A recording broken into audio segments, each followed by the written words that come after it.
عمرك لاحظت انك بتفتح الموبايل وتقول هبص لمدة دقيقة وتلاقي نفسك قعدت بالساعات من غير ما تستفيد اي حاجة؟ طيب ايه رأيك لو قلتلك ان في طريقة تخلي التصفح ده مفيد بدل ما يكون مضيعة للوقت؟ خليني احكي لك عن حاجة اسمها السكرول الايجابي. بس الاول خلينا نتكلم عن السكرول السلبي. تخيل انك كل يوم بتقعد على السوشيال ميديا بالساعات، بس في الاخر بتحس انك محبط مش مستفيد باي حاجة، ويمكن كمان مكتئب. ده غير الوقت اللي ضاع على الفاضي.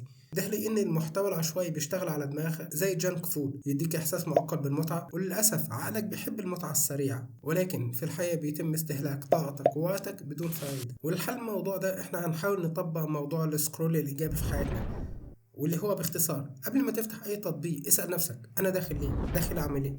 لو ما عندكش إجابة يبقى أنت غالبا داخل تضيع وقت على الفاضي. ثانيا، حاول تمسح أي محتوى بيخليك تحس بالسوء، وابدأ اعمل انفولو للصفحات اللي انت مش مهتم بيها واللي هي اصلا بتضيع وقتك، وابدأ تابع الصفحات والقنوات المفيدة اللي بتفيدك سواء في شغلك أو في تطويرك الشخصي، بحيث مع الوقت الخوارزميات تبع المنصة تعرف المحتوى اللي بيفيدك من المحتوى اللي انت مش مهتم بيه. بالتالي المرات التانية اللي بتدخل فيها بيحاولوا يرشحوا لك المحتوى اللي انت مهتم بيه بالفعل.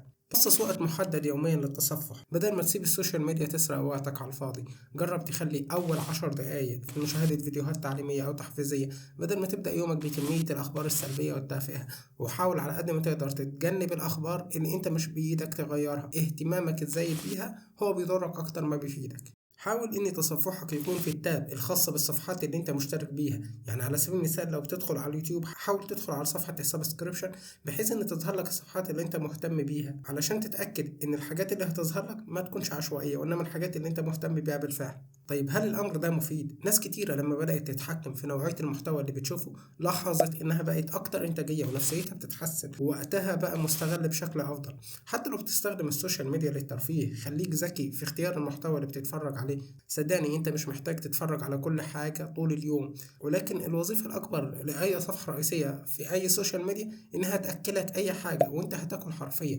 تعال نضرب مثال ولنفترض أنت كل 60 فيديو بتلاقي فيديو واحد مفيد. لو كل فيديو عديت عليه سمعت منه بس 30 ثانية، فأنت عقبال ما توصل للفيديو المفيد هتلاقي نفسك ضيعت نص ساعة. طيب الفيديو المفيد اللي انت وصلت له بالنهاية مدته قد ايه؟ حرفيا دقيقة أو 3 دقايق. بذمتك انت ضيعت نص ساعة لو كنت وفرتها من الأول إنك تسمع فيديو طويل بيتكلم عن نفس الشيء اللي انت شايفه مفيد، فانت كنت هتستفاد أكتر بالوقت. والمشكلة إن الفيديو المفيد اللي ممكن تلاقيه بالصدفة وسط التصفح العشوائي مش هتقدر تستفاد منه، والسبب إن دماغك استهلك معلومات كتيرة بدون فايدة، فأي شيء زيادة هو حرفيا هيتكب بره. تخيل كده ان احنا معانا جردل مليان ميه فاسده وانت حطيته تحت الحنفيه والحنفيه شغاله، هل هتتوقع ان الجردل لسه في مكان للميه النظيفه اللي هتنزل؟